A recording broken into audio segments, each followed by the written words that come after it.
Hello, it's Friday morning. Welcome to Project Freedom. I think we're on week 14. I am VA Winter, an indie author retelling history and classic literature with a speculative twist. And this is Project Freedom, in which I'm aiming to rid myself of my day job, clutter and debt. I feel like I'm still getting back into my proper routines and things after being not very well. I don't know what my hair's doing. So I just wanted to introduce the vlog, show you a couple of books I got from the library, and just do a general update as to where I am. So past couple of days I've spent finishing my read through of the first draft of Fire Witch, which will be my first novel, which will be coming out later on this year. So I'm moving on now to sort of re-outlining and figuring out what changes I need to make to the draft. I don't think I updated last week. I realised when I was editing the vlog that I never updated that I finished Witchfinders by Malcolm Gaskill, which I returned to the library yesterday. It was okay. It was interesting. I learned a lot about the actual factual history of the witch trials and Matthew Hopkins, who was the Witchfinder General. So I feel like it was good in that sense, but the book itself was a little bit, it felt strung out, and it felt like there was a lot of information in there that didn't need to be in there. It felt like he'd padded the book out. It's very repetitive. They went to a town, they questioned some people who were suspected of being witches,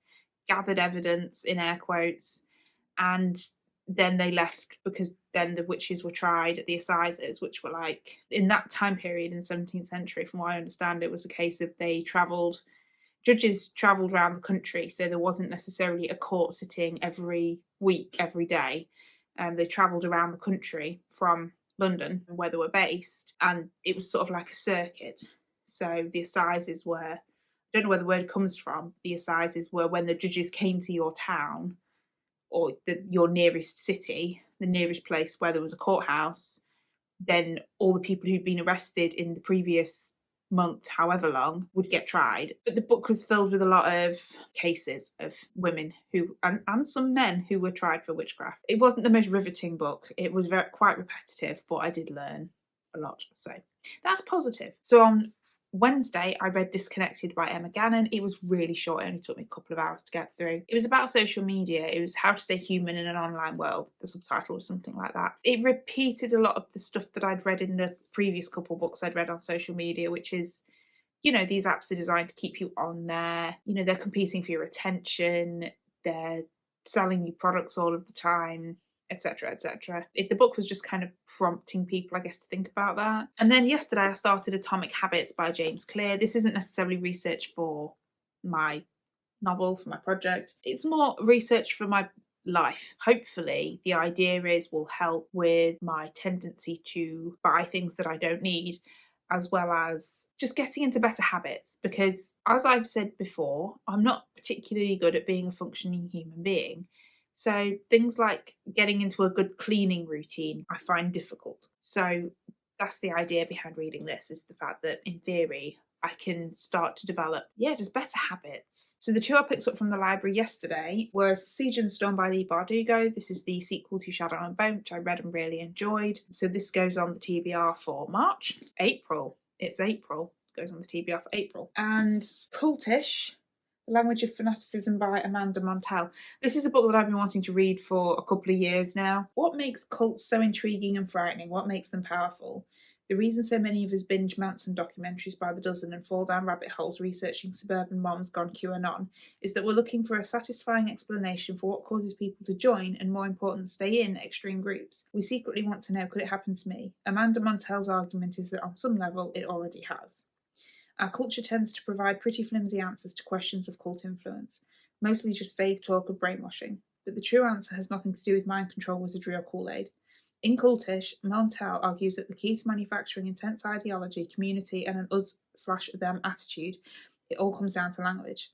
In both positive and shadowy ways, cultish language is something we hear and are influenced by every single day. Through juicy storytelling and cutting-edge original research, Montell exposes the linguistic elements that make a wide spectrum of communities cultish, revealing not only how cult language affects followers of groups as notorious as Heaven's Gate, but also how it pervades our modern startups, fitness brands, and Instagram feeds. Incisive and darkly funny, this enrapturing take on the curious social science of power and belief will make you hear the fanatical language of cultish everywhere. So this morning I'm going to be editing this vlog. The other thing I'm doing, or trying to do, going to do, thinking of doing, I keep going back and forth on this second video thing, per week. I tried doing it for a while. Felt like all I was doing was recording and editing YouTube videos. So I dropped it, and then I decided that I would just do an extra one every month. And I never really got started with that because I was ill. And now I'm thinking I want to go back to doing 2 videos a week. So what I might try doing is, I've got Sunday off work this week because it's Easter Sunday, and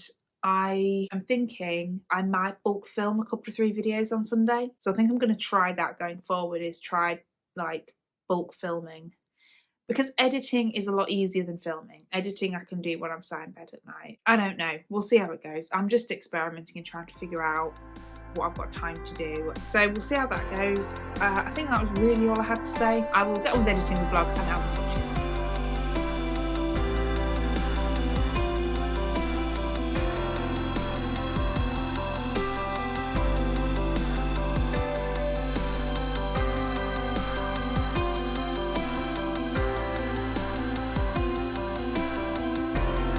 Hello, it is Saturday, and I'm just really closing this vlog out, just ending it. I didn't really do anything yesterday other than get this vlog edited up to this point, and I'm not really going to get a lot done today either. I'm at work this afternoon and into the evening, so really my main job is to get this done. This week hasn't been as productive as I would like it to have been, but it's my first week back properly after being ill and getting addicted to Downton Abbey, which I finished and I really enjoyed.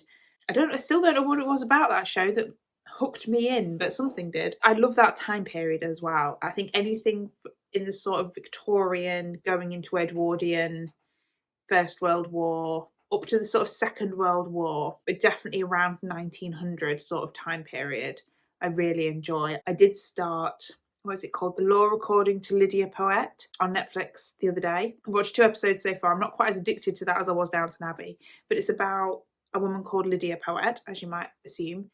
And she was the first woman to practice law in Italy. And the story is about her fighting to be able to practice law, because obviously all the men are very resistant to her and they're like, you can't do that, that's not a woman's place. And she's like, well, I'm going to. I'm actually quite enjoying it. It's kind of, each episode is kind of like a murder mystery, which isn't usually my genre, but I think that the time setting, again, it's sort of that, I think it's set late Victorian, so late 19th century. I really enjoy that time period, and it's dubbed as well, so it's an Italian show. I'm still making my way through Atomic Habits. I don't feel like I've pulled any trees up this week. I don't feel like I've done anything amazing this week. I still haven't got back on Instagram. That is something I really need to do, is get back on Instagram. I think all that's left for me to do is say hit like if you like, subscribe if you want to. Thank you for watching if you've made it this far, and I will see you next time in another video.